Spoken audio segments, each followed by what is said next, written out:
They did. What type of policy? They had two policies on Cooper. The first policy was the $2,000 policy through the Home Depot. Now, the second one, was this something that they got back in 2013?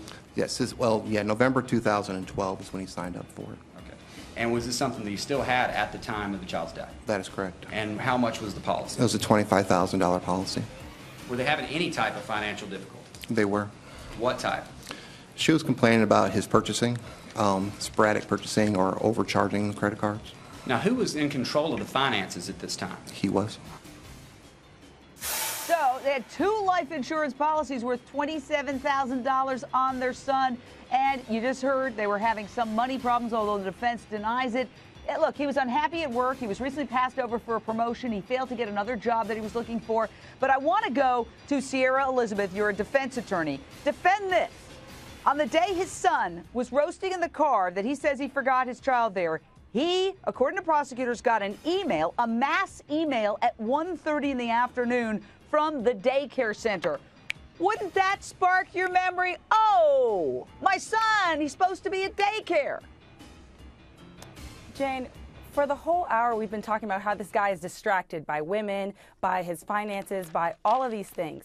How does his recklessness turn into murder? That's what I don't understand. Yeah, this guy had a lot going on that prevented him from being a good father in this instance. But does that mean he had an intent to kill his child on that day? No, it doesn't. And that's what you have to distinguish.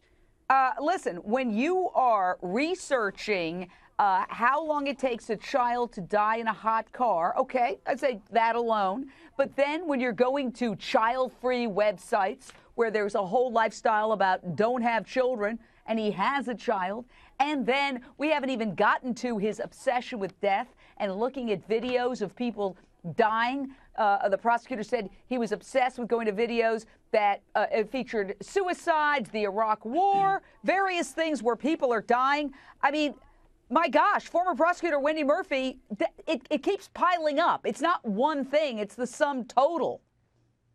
Yeah, you know, that's circumstantial evidence. Look, we also have a very powerful forensic case. We have physical evidence. We have videotapes. We've got the kind of stuff that no matter what you think of the guy and who he's, you know, what he searches for online, you really have a solid case here. One other interesting observation I want to make. His lawyer is not a traditional homicide defense attorney. He doesn't defend murder cases. If you look at his website, he does sexual exploitation and sex crimes cases and child porn cases. Very interesting who he chose as a lawyer. He does not see this as a first-degree murder case. I think it's a cover-up killing for another kind of crime. All right. Let me give you an example, Jane. Let me give you an example, Jane. If you search my computer today, you would see searches about hot cars and kids. That doesn't mean that you murdered your child on purpose. Yeah.